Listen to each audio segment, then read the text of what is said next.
우리 함께 인사 나누겠습니다. 샬롬. 옆 사람에게 인사 나누겠습니다.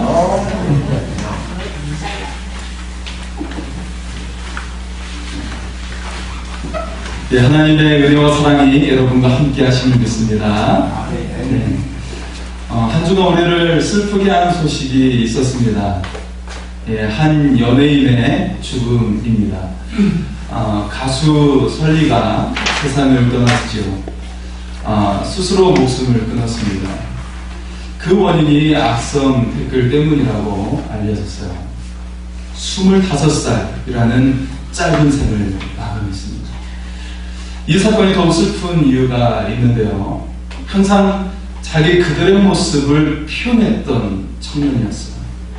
평소에도 악성 댓글로 시달렸지만 연연하지 않는 것 같았습니다. 세상이 보란 듯이 늘 당당했습니다. 당당하게 솔직한 모습으로 살아왔었습니다. 항상 잘 감당할 줄 알았어요. 결국 25살이라는 짧은 생을 마감하게 됐습니다. 마음이 아픕니다. 또 세상의 단적인 모습을 보는 것 같습니다. 세상에는 나를 좋아하는 사람들이 있죠. 하지만 나를 싫어하는 사람들도 있습니다. 여러분은 나를 싫어하는 소리를 듣겠습니까? 아니면 나를 좋아하는 소리를 듣겠습니까? 세상을 단적으로 보여주는 세계적인 축제가 있어요. 두 개가 있는데요. 네, 바로 월드컵과 올림픽입니다. 이 축제의 가장 두드러진 특징이 있습니다. 시작할 때는 모두 행복하죠. 하지만 마칠 때는 오직 1등만 행복하게 됩니다. 예, 바로 세상의 단적인 모습을 보여주는 것 같습니다. 하나님은 다르십니다. 하나님은 모든 사람을 행복하게 만드셨습니다. 하나님 세상을 만드시고 복되게 하셨어요. 식물을 만드시고 복되게 하셨어요. 동물을 만드시고 복되게 하셨어요. 마지막으로 인간을 만드시고 복되게 하셨습니다. 세상은 1등 아니면 불행한 것 같습니다. 그것은 진실이 아니에요. 거짓입니다. 하나님은 모든 사람을 이미 복되게 만드셨어요. 행복하게 만드셨어요. 십자가는 우리를 고통에서 축복으로 옮기셨습니다. 우리를 행복한 존재로 변화시킵니다. 여러분 모두에게 이 행복이 주어지기를 소원합니다. 우리 먼저 볼 수 있는 것은 고통의 십자가를 보게 됩니다. 그럼 넌센스 퀴즈를 내겠는데 한번 맞춰보시기 바랍니다.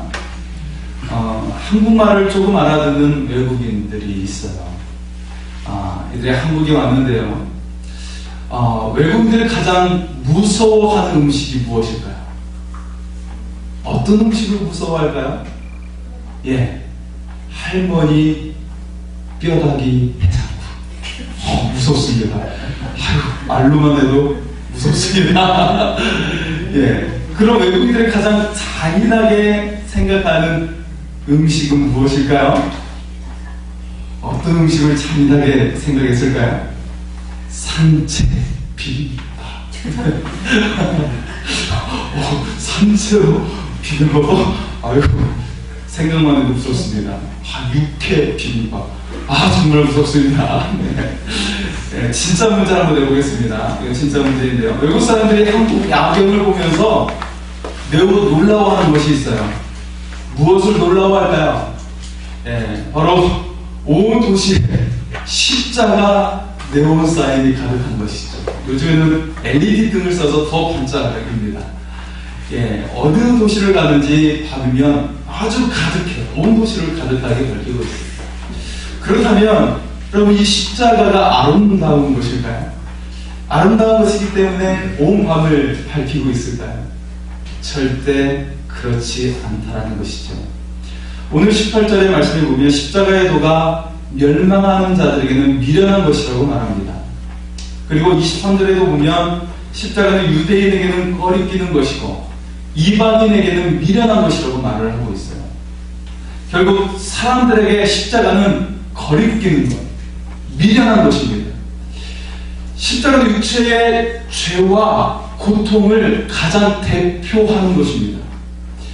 예수님 오셨던 2000년 전에는 가장 큰 범죄자가 십자가형을 받고 죽었습니다. 로마의 쿠데타를 일으켰던 검투사들이 있었습니다. 검투사들은 로마군에게 제압을 당했어요. 그리고 수백 명의 검투사들이 온 거리에 십자가형을 받고 죽었습니다. 십자가형은 가장 잔인한 형벌이에요. 그래서 국가의 위협을 주거나 살인을 하고 큰 범죄를 저지른 자가 그들이 당했던 것이 바로 십자가형이었죠. 사형제도는 크게 두 가지 종류가 있는데요. 첫째는 고통을 최소화해서 신속히 죽이는 것입니다. 대표적으로 참수형이에요. 순간적으로 목이 잘리기 때문에 이거는 오히려 좋은 형벌이었어요. 둘째는 고통을 극대화시켜서 서서히 죽이는 것입니다.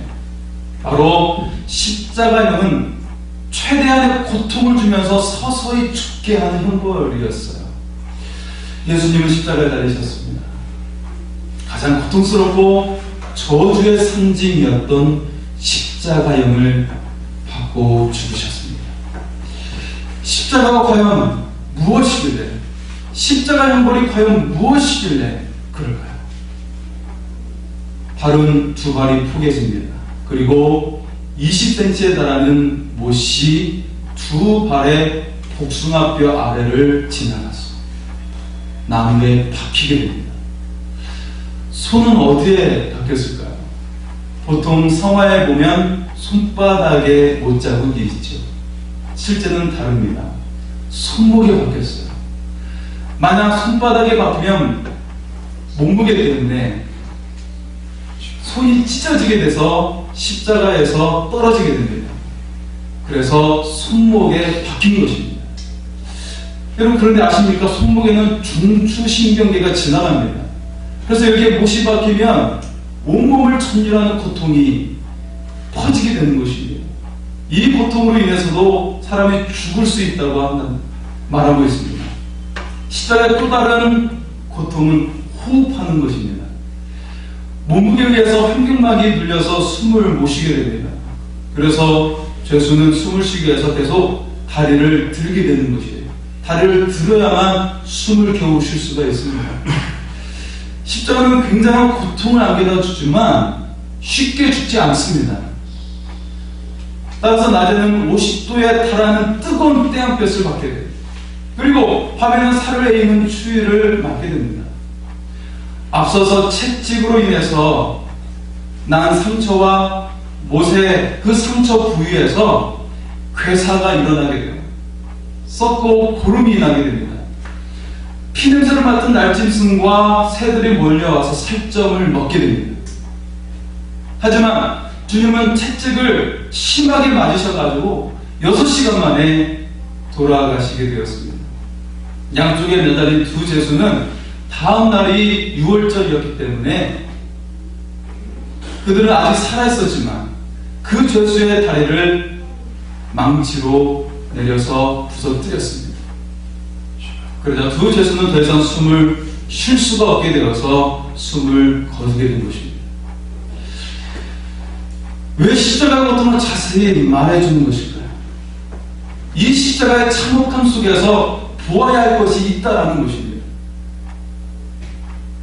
단지 십자가에 달리신 예수님만 보이십니까? 온몸이 찢기시고 진홍색과 검은색으로 굳어버리고 피범벅이 된 주님만 보이십니까? 십자가를 통해 보여주는 것은 우리가 그 십자가를 통해 무엇을 보여주는지 아는 것이 중요합니다. 십자가는 우리의 참혹한 죄악을 보여주는 것입니다. 우리가 선을 행한다고 하지만 위선적이에요. 사랑을 한다고 하지만 이기적입니다. 십자가는 우리의 참혹하고 탐욕스럽고 이기적인 죄악을 보여주는 것입니다. 십자가는 인간 고통의 모든 것을 담고 있어요. 십자가는 우리에게 있는 모든 죄악을 담고 있는 것입니다. 그것이 바로 십자가입니다. 우리는 주님이 지고 가신 십자가, 주님이 매달리신 십자가를 통해 무엇을 보아야 합니까? 그것이 바로 내가 져야 할 십자가이구나 라는 것이에요. 내가 매달려야 할 십자가이구나 라는 것입니다. 주님이 대신 짊어지셨습니다. 우리는 위선적입니다. 우리의 삶은 이기적입니다. 우리의 죄는 끝이 없습니다. 바로 우리가 있어야 할 자리가 십자가였다는 것입니다. 참혹한 십자가는 바로 우리의 모습입니다. 저주스러운 모습입니다. 그러나 하나님은 모든 상황을 새롭게 하셨습니다. 하나님은 역대된 명수이심을 믿으시기 바랍니다. 여러분, 무엇을 바라보십니까? 주님의 모습을 통해 여러분을 바라보시기 바랍니다. 두 번째는 하나님의 능력이 된 십자가입니다. 십자가는 저주의 자리이죠. 우리의 죄악의 모습입니다. 우리 인생의 고통의 모습을 보여주고 있습니다. 여러분의 인생의 모습을 비춰주고 있는 것이에요. 그러나 하나님은 십자가를 저주에서 축복으로 바꾸셨습니다. 죽음에서 생명으로 바꾸셨습니다. 18절은 말씀합니다. 십자가의 도가 멸망하는 자들에게는 미련한 것이요 구원을 받는 우리에게는 하나님의 능력이라.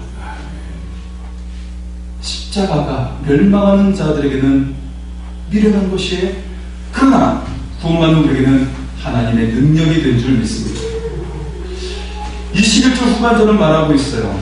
하나님께서 전도에 미련한 것으로 믿는 자들을 구원하시기를 기뻐하셨도다. 전도는 주의 십자가로 구원받는 것이에요. 주님의 십자가가 우리의 모든 연약함과 고통과 죽음에서 구원하심을 믿습니다. 인생에서 여러분을 두렵게 하는 것은 무엇입니까? 물질이 없어서 두렵습니까? 질병 때문에 두려워요? 죽음 때문에 두렵습니까? 십자가는 우리의 모든 고통을 깨뜨려 버리는 곳입니다. 더 이상 두려워할 필요가 없습니다. 물질과 질병과 죽음의 두려움에서 풀려나시기 바랍니다. 24절 우리에게 말씀하고 있어요. 오직 부르심을 받은 자들에게는 유대인이나 헬라인이나 그리스도는 하나님의 능력이요 하나님의 지혜이라. 주님은 하나님의 능력이요 지혜이십니다. 주님을 믿는 우리도 주님을 통해 하나님의 능력과 지혜가 임할 줄 믿습니다. 그러면 이 세상의 모든 것을 이길 수가 있는 거예요. 더 이상 속으며 살 필요가 없습니다. 여러분의 생명을 포기할 필요가 없는 것입니다. 인생에 우리에게 소망을 주시는 하나님을 바라보시기를 소원합니다. 프랑스 파리에 가면 여러분 가장 먼저 생각나는 것이 무엇입니까? 네, 프랑스 파리 무엇이 생각나십니까? 저도 가본 적이 없어서요. 네, 에펠탑이 생각나시죠? 여러분 에펠탑이 건립된 지가 130년이라는 세월이 지났습니다. 그런데 처음 설립을 하려고 했을 때는 시민들과 예술가들은 굉장히 냉담했어요. 이 파리의 고풍스러운 거리에 전혀 어울리지 않는 거예요. 300m에 달하는 흉물스러운 철덩어리에 불과했습니다. 그래서 사람들은 반대했어요. 하지만 이왕 만들었으니까 프랑스 정부가 한 20년 동안만 세워보자라고 요청을 했어요. 그래서 그렇게 타협을 하고 에펠탑을 세웠습니다. 자, 20년이 지나고 나서 약속대로 에펠탑을 철거하려고 했어요. 어떻게 됐습니까? 다 알고 있죠? 네, 지금도 남아있어요. 네, 그죠? 사람들의 마음이 바뀌었어요. 보면 볼수록 좋아지는 거예요. 보면 볼수록 매력적으로 보이는 거예요. 그래서 결국 프랑스의 랜드마크가 되었습니다. 그리고 세계인들이 가장 좋아하는 건축물이 되었습니다. 여러분, 자주 보는 것만으로도 호감도가 올라가는 현상을 에펠탑 효과라고 말합니다. 신앙에서도 에펠탑 효과가 있어요. 그것이 바로 십자가입니다. 하나님 이 땅에 예수 그리스도를 보내주셨어요. 가장 흉물스러웠던 십자가를 은혜의 에펠탑으로 바꾸어 놓으신 줄 믿습니다. 하나님께 능치 못할 일 없습니다. 여러분의 모습이 흉물스럽게 보이십니까? 여러분의 모습이 비극적으로 보이십니까? 여러분 자신이 자신감이 없고 무엇도 할 수 없는 것처럼 보이십니까? 십자가는 고통의 자리, 죄악의 자리, 죽음의 자리, 최악의 자리입니다. 그러나 하나님은 십자가를 축복의 자리, 생명의 자리, 최고의 자리로 만들어 놓으셨습니다. 이것이 바로 우리의 모습입니다. 아무런 대가 없이 하셨을까요? 아니요. 엄청난 대가를 치르셨습니다. 이 우주보다도 더 귀하신 독생자를 보내셨습니다. 예수 그리스도를 희생하신 것입니다. 주님의 희생을 통해 우리는 저주에서 축복으로 옮겨졌습니다. 죽음에서 생명으로 옮겨졌습니다. 우리에게 은혜와 사랑을 베푸신 하나님을 찬양하기를 소원합니다. 마지막으로 승리에 이르는 십자가의 능력이 되었다는 것입니다. 여전히 우리의 삶에 염려가 많아요. 걱정할 것이 많습니다. 당장 집세를 내야 하죠. 당장 등록금을 내야 하죠. 당장 카드값을 메꿔야 합니다. 당장 내가 대학에 어려운 사람이 있어요. 당장 아픈 곳이 있어요. 당장 내 주변에, 내 가까이 죽음을 당하는 사람이 있어요. 주님은 십자가를 지시기 전에 제자들에게 말씀을 하셨습니다. 마태복음 11장 28절이죠. 수고하고 무거운 짐진 자들아 다 내게로 오라. 내가 너희를 쉬게 하리라. 그리고 이어서 말씀하셨어요. 나는 마음이 온유하고 겸손하니 나의 멍에를 메고 내게 배우라. 그리하면 너희 마음이 쉼을 얻으리라. 이는 내 멍에는 쉽고 내 짐은 가벼움이라 하시니라. 무슨 말입니까? 우리 인생의 모든 짐을 주님께서 해결해 주셨습니다. 다 해결해 주셨습니다. 다만 주님의 멍에를 메라고 하십니다. 그 멍에가 무엇인데요? 하나님 나라를 전하는 것입니다. 영원한 생명을 전하는 것입니다. 너희가 하나님 자녀된 것을 알라는 것입니다. 멍에 매는 일은 염려할 필요가 없다고 말씀하고 계세요.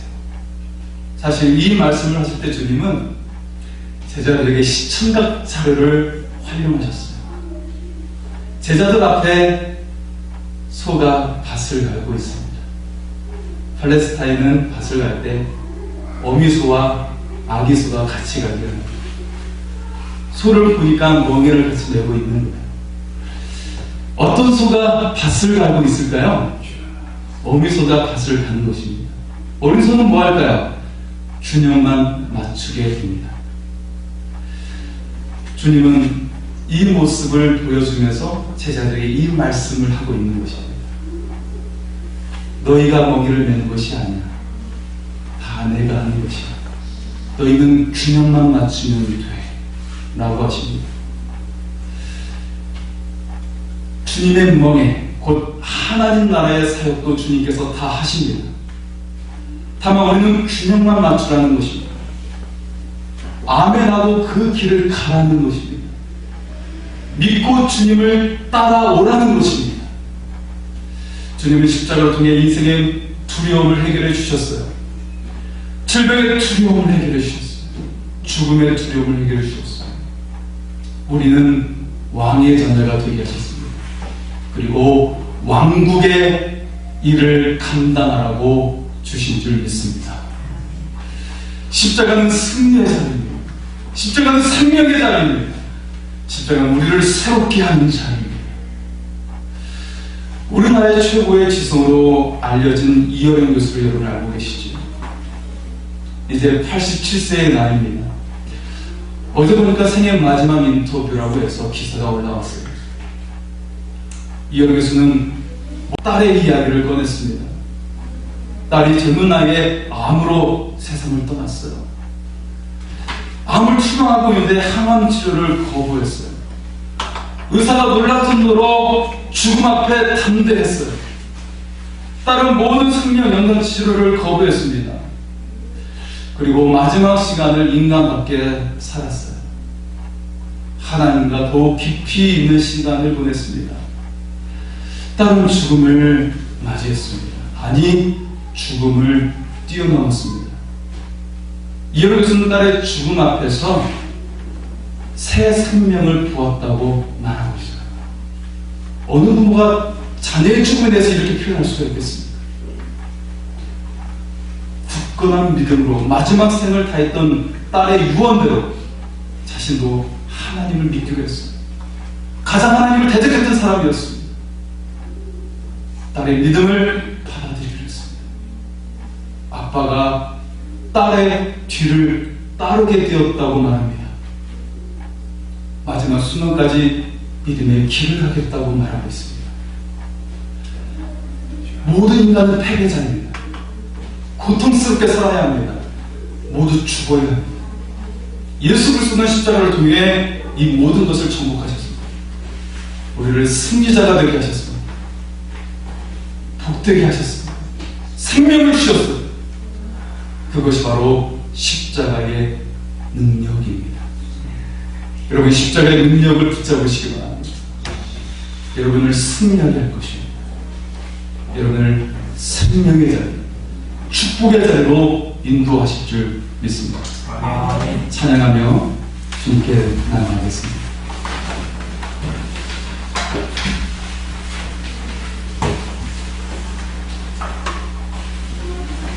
이 시간 우리 모든 고통을 벗어버리며 승리의 자리로 나아갈 수 있기를 소원합니다.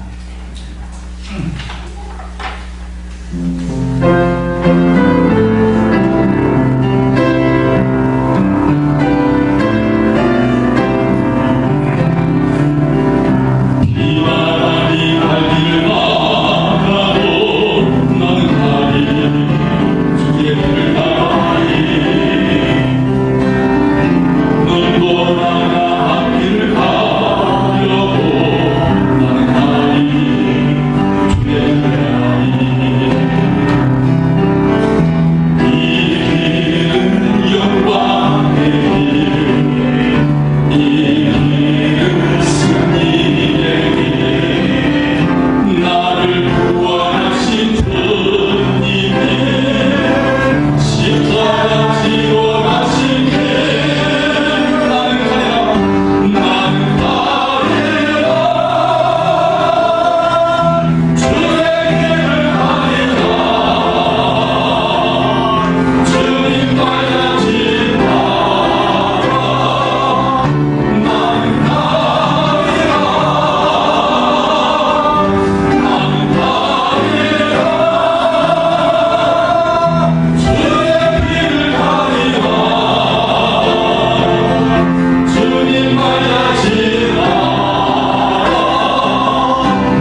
살게 하옵소서. 십자가 앞에 벗어버리고 죽음을 계시는 승리의 삶, 생명의 삶을 살게 하여 주시옵소서. 주여 외치고 기도하겠습니다.